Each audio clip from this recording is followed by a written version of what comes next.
Good morning, students. We started with this chapter, manufacturing industries. In this, we have done the term manufacturing and the features or the importance of manufacturing, where we have covered the question, the economic strength of a country is measured by the development of manufacturing industries. And then we did all the importance or the features of the manufacturing. Then we have done agriculture and industry are not exclusive of each other, or they go hand in hand. After this, we completed contribution of industry to national economy. Then we started also with the industrial location, that is, which is an ideal location of an industry, where should be industry located, and we have done a number of factors for location of an industry. For example, availability of cheap raw material, availability of water, good and favorable climatic conditions. Then we have done some of the non-geographical factors like availability of electricity, cheap and skilled labor, transport and communication facilities, market, that is demand, then capital investment, suitable government policies. And I told you children that all these factors definitely we cannot find in one place. But a person will try to locate his factory or an industry in a place where most of them are available at a cheaper price so that he can get a maximum profit level. So if in one word we have to say, we say that the key to decision of the factory location is the least cost. That means where the investment is low and the profit level is high. So that's the actual or a proper location where a person would like to set up his or her industry. So that's about your industrial location. Now we come to the next part of the chapter, that is your classification of industries. If we talk about the various manufactured products we use in our daily life, we use bulbs, vegetable oil, we use matches, we use scooters, we use so many medicines, we use automobiles, so many goods we used in a day. If we classify the various industries based on a particular criteria, then we will be able to understand their manufacturing in a better way. So that is why there is classification of industries on different basis. So the first classification here, we can see the classification on the basis of raw materials. You can see that the classification is on the basis of raw materials. We'll do with examples and we'll also define what are they. On the basis of raw materials, we have agro-based and mineral-based industries. Second one is on the basis of the role played. We have basic or key industry or consumer industry. We have two types of industries, basic or key industry, and the second one is consumer industry. Third category, on the basis of how much investment has been done, it is small scale industry and large scale industry. On the basis of ownership, we have four categories here: public sector industries, private sector, joint sector, and cooperative sector industry. And the last categorization is on the basis of bulk and weight of raw material as well as finished goods. On this basis, we have heavy industry and light industry. So we go to the next, this categories. Now we will define them and we have lots of examples also for them. So the first category is on the basis of raw material used in the industry. So there are two types of industries. They use two types of raw materials. One is agro-based industries, which use agriculture as the raw material.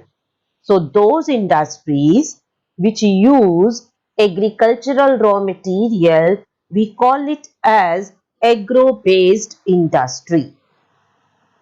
Example, we have cotton textile industry, woolen textile industry, we have jute textile industry, we have silk textile industries, we have rubber industry, we have sugar, tea, coffee, edible oil industries, etc. Then we have the second category, mineral based industries. Those industries which use minerals as its raw material. Those industries which use minerals as its raw material. Such industries are called as mineral based industries. For example, we have iron and steel industry. We have cement industry, we have aluminium industry, and we have so many petrochemical and machine tools industries which uses minerals as the raw material. For example, iron and steel uses iron ore, which is the raw material for iron and steel industry. So like that, in all these, when we talk about cement, it uses limestone. So in that way, we say that the minerals are used in these industries. Then we come to the next category of the industries, that is on the basis of the role played by these industry. So what is the role played by this industry? Just a minute.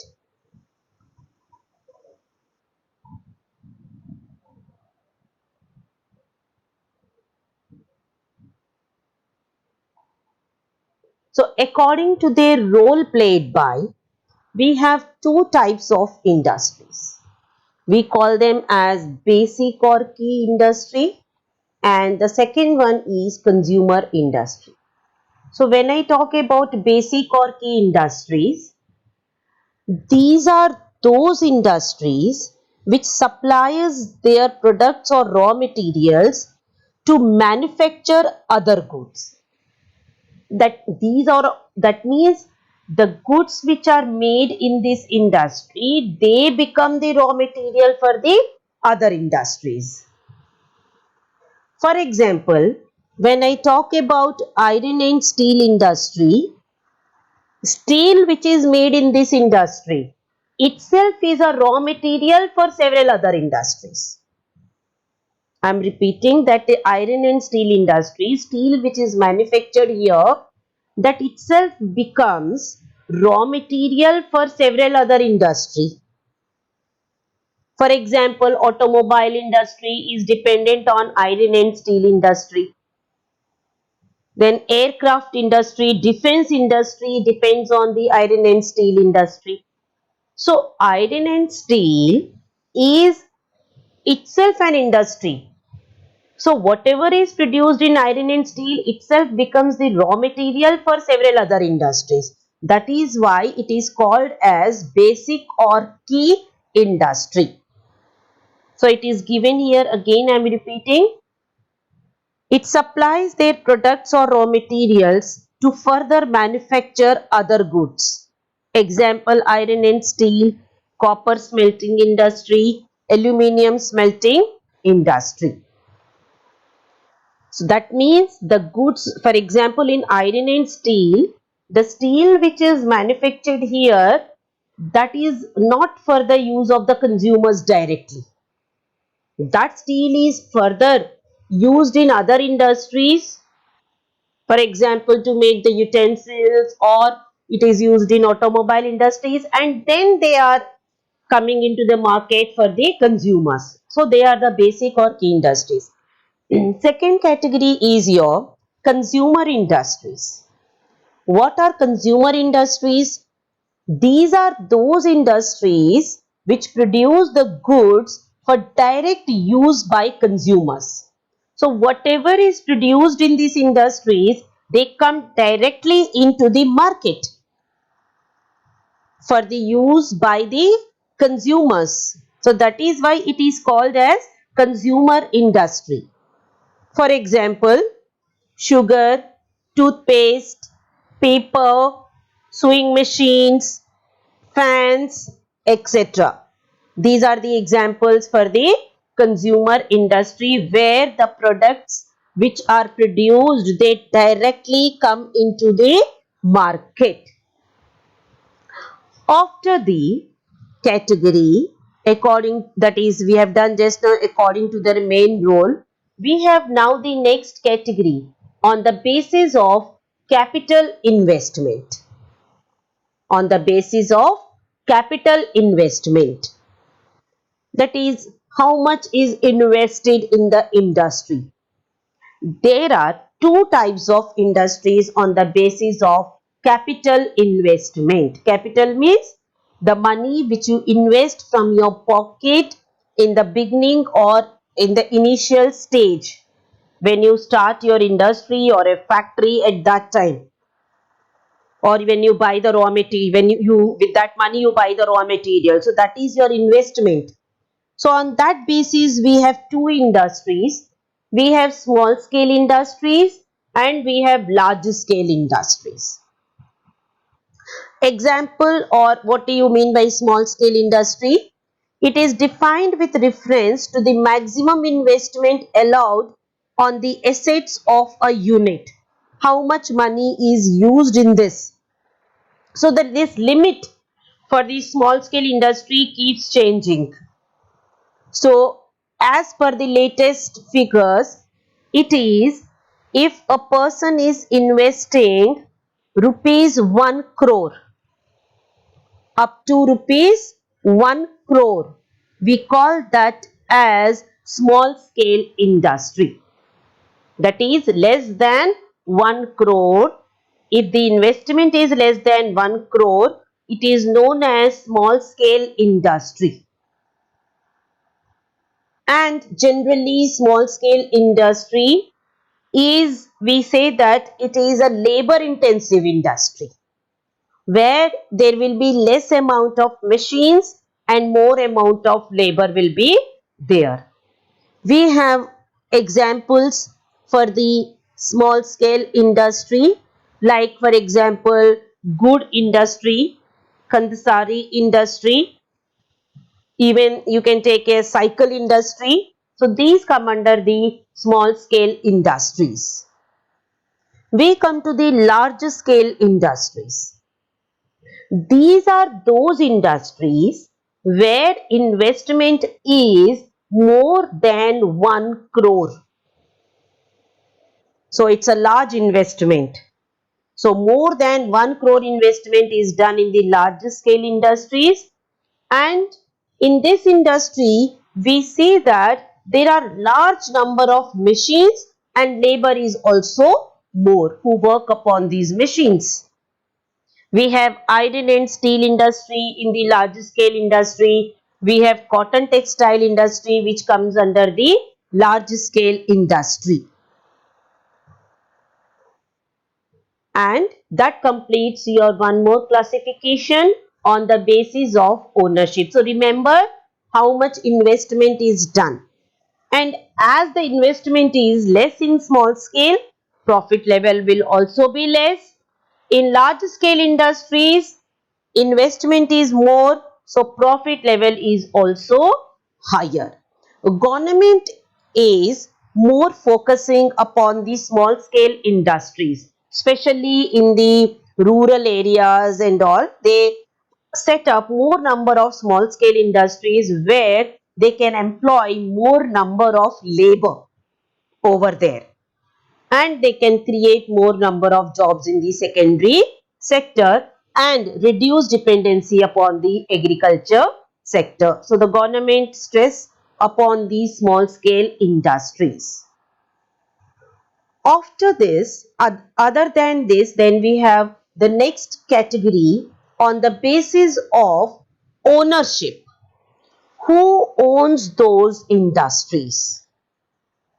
Who has the authority to invest, to take the profit? Depends upon that. Depending upon that, we have four types of industries. We have public sector industries, we have private sector industries, two more we have joint sector and cooperative sector industries. So let's talk about public sector industries. Public sector means these industries are owned and operated by government agencies. That is, they are under the government. So the government will invest the money, government will take, if there is any profit, the government will take the profit. These are those industries, generally the government owns those industries which are for the welfare of the people, which are mainly for the welfare of the people. So such industries are owned by the government, because in this sector, government sector or public sector, profit level is low, because their main motive is because they are investing money for the welfare of the society. So they do not have much of the profit levels. For example, we have BHEL, Bharat Heavy Electricals Limited, SAIL, Steel Authority of India Limited. So these are the few of the public sector industries which are shown in the figure. Also you can see over there Bharat Petroleum, Bharat Sanchar Nigam Limited, etc. We come to the next category on the basis of ownership. It is private sector.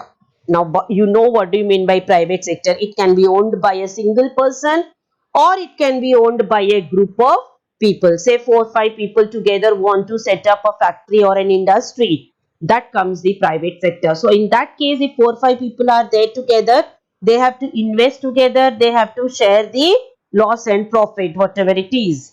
And it can be owned by a single person also. So we have private sector which are owned and operated by individuals or a group of individuals.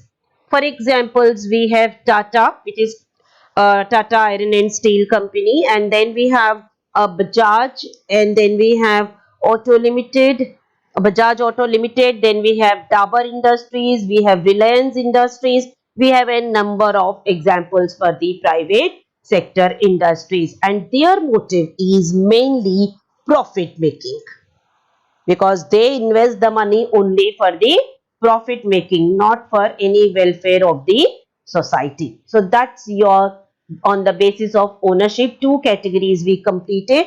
We have now the third category, that is your joint sector. Now what do I mean by joint? When I talk about the joint sector, the name itself is telling what is joint. What is joint sector when I tell the name? Joint sector is a sector where both the government as well as both the private sector will be together investing the money, because there are certain agents, certain industries which needs a lot of amount of money to be invested. So sometimes the government collaborates with some of the private companies, and then they together invest the money, and then they share the profit or loss. That is your joint sector industry. So here it is written, the industry which are jointly run by the state and the individual or a group of individuals, that is by the government and along with the a single person or single private company, or with a two or three companies together, it will collaborate. So that is your joint companies, which is called as joint sector industries. We have a good example of here, that is Oil India Limited is jointly owned by public and the private sector. We have the next category of the industries, which are cooperative industry. Now children, I'll explain this. You listen to this first, then I'll read what is written here. So what is cooperative industry? What is cooperative industry? An industry where, wait, I think, okay. Cooperative industry is an industry where a few people together, those who have an urge to work for the welfare of the society, such people, they work together, they pool up the money. They don't, what do? They don't invest, or they don't do anything, they don't take any money from the government. What do these cooperative sectors do is, they pool up the money. Now what I mean by pool up, say for example, 10 children of your class together, they want to set up a cooperative sector which will provide, say, books, pencils, rubbers, all the stationery to the children at a low cost. So what these 10 children will do? These 10 children will pool up the money. They will, whatever the money they save from their pocket money, that they will contribute. So with that money, they will buy these things, and then they sell them at a very reasonable price. Not like the market price, which is a very high price to get the profit, because this cooperative sector doesn't work for the profit. They work for the welfare of the society. So, and so these children who will sell this stationery to the poor children at a low price, so that the poor children can get the benefit of this stationery also. So that is how there are so many cooperative sectors in our society. We have, for example, if you go to southern India, you will see lots of sugar industries. They are sugar factories. They are under the cooperative sector. So who runs them? They, even some of the farmers together, those who are growing the sugar cane, they together pool up the money and they set up the factory, sugar factory, and they sell the sugar at the reasonable prices than the market prices. So, and this is, as I told you, this is done not to get any profit. This is done mainly for the welfare of the society. In the same way, we have Amul milk also, this which is a cooperative sector, Mother Dairy, which is a cooperative sector. In the same way, we have so many sugar industries in Maharashtra. We have coir industries in Kerala, which run under the cooperative sector. There are some cooperative sectors which also provide the raw materials to the agriculturists. For example, raw material like fertilizers, pesticides, these are provided to the farmers also.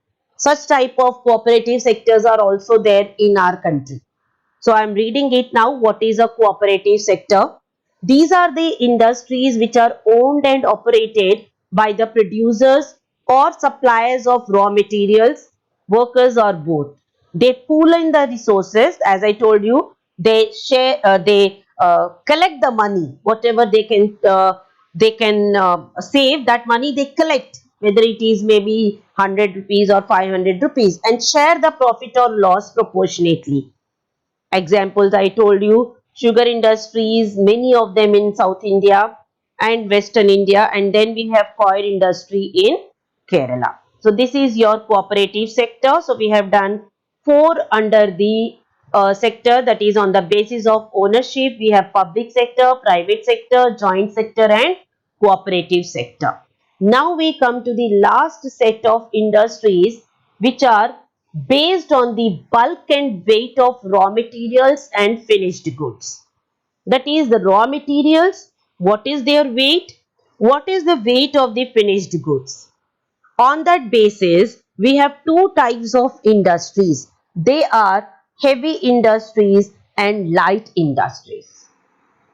When I talk about heavy industries, these are those industries where the raw material which is used is also heavy and the finished products which is used is also heavy.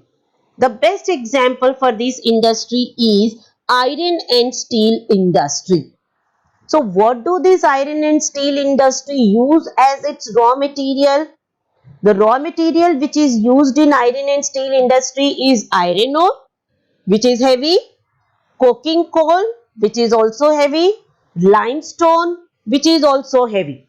So they use these three raw materials which are heavy. And what is the finished product? It is the steel which they produce, and that is also heavy. So that is why this industry comes under the heavy industry.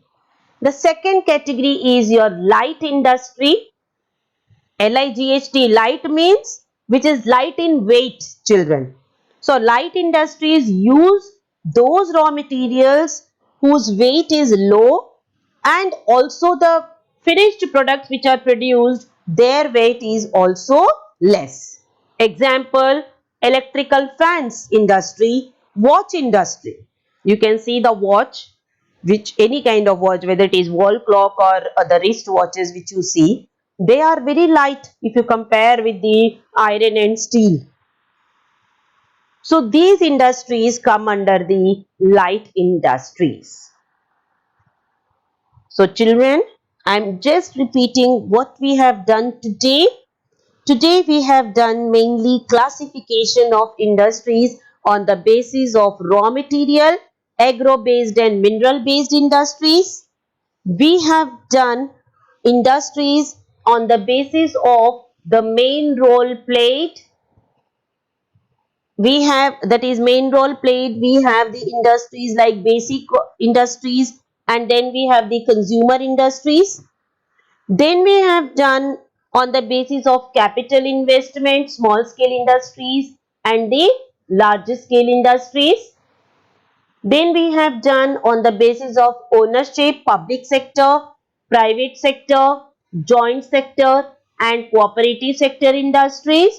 And finally, the last category we have done on the basis of bulk and weight of raw materials and finished goods used in the industries. Children, go through all of them. They are very simple and easy, and you can go through them once. You'll be able to answer any question from this part.